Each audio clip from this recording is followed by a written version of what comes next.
Hello and welcome to another video. In today's video we're going to be continuing with the Wheelhorse Raider 9 project by starting the engine rebuild.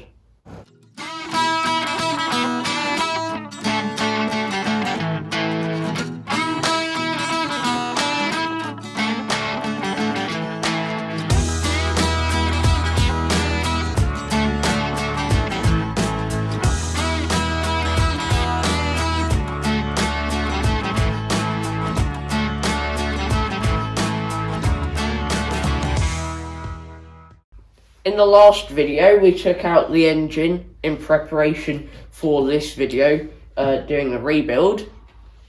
And we mentioned that we had a number of parts to fix the engine with. We've got new valves, piston rings, which we've got 2 sets of, many gaskets, and this engine assembly lube.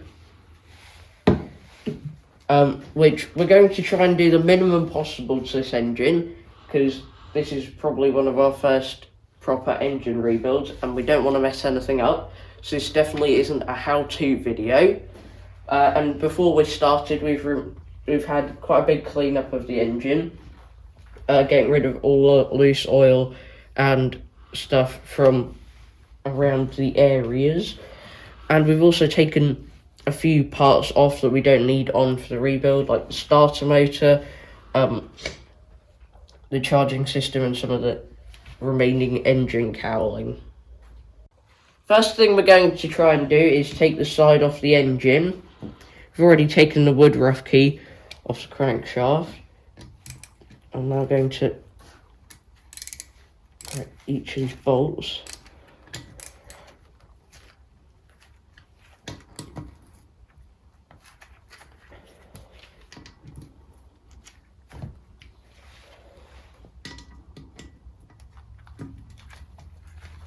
Some of these appear to be looser than others.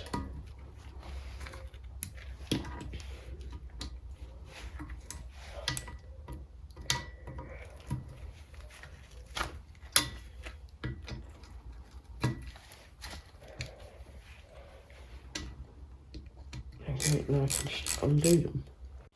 We've taken all of the bolts out now, and we cleaned around them as we took them out. A bit pointless, but we put them in this sheet so we knew where all of them went, because we weren't fully sure if they were different lengths or anything. Only one that was the one that went there, and only other difference is this one has a bracket attached to it. But now I'm going to gently tap this with the copper side of the hammer, see if we can unstick it a bit. Now I'll see if I can lift this up. Oh, there we go.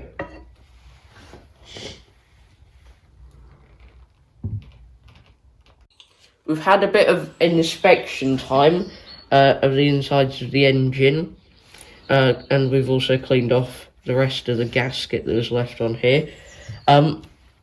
Camshaft looks all good. Big end is in good condition. Can see a few scoring marks on the end of the piston, but really to see the full condition of the piston we'll need to take that out. You can see the original timing mark on the camshaft, and we can't see the other one because there's the bearing on top of the crank. So we've put this paint pen mark on here, because although we're not planning on removing either of these, if worst case scenario it comes out of alignment, we'll know. Time for an update now, and we are struggling a bit with the whole videoing and doing of this whole engine rebuild, because we obviously don't want to get anything wrong, and we have gotten a bit drastic since you last saw.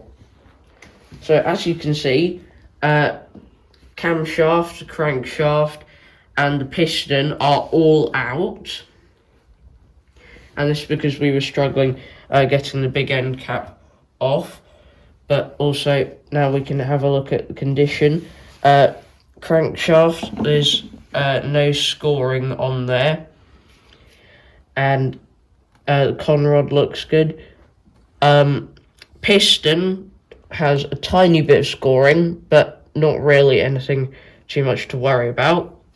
Piston rings, these first two should be at 90 degrees to each other, so that's not exactly helping matters. Now, the first thing we're going to do now is hone the bore of the cylinder. You can actually see where it's previously been honed, and then the bit beyond it is where it's worn down, which we have actually measured using a gauge here, and it is within tolerance.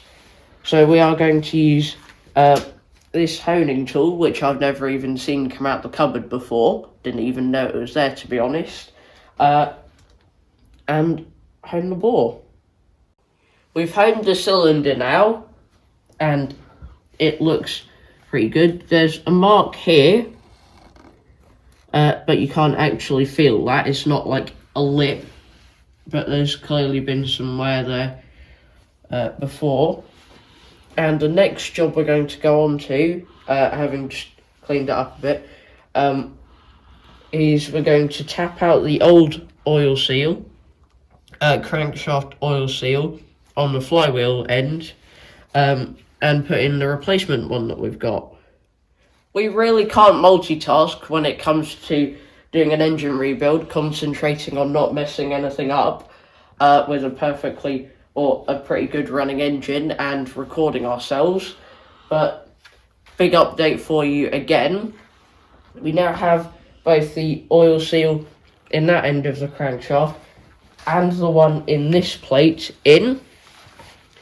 We use this 30mm 3/4 drive socket to knock the old ones out and then knock the new ones into position, and both of them look good. Then we moved on to piston rings. To get the old ones off and the new ones on, we used our ring expansion tool here, which worked for all of them except for the oil control ring here. We found a way around that. And then we used this ring compressor to compress the rings so that they could fit inside the cylinder.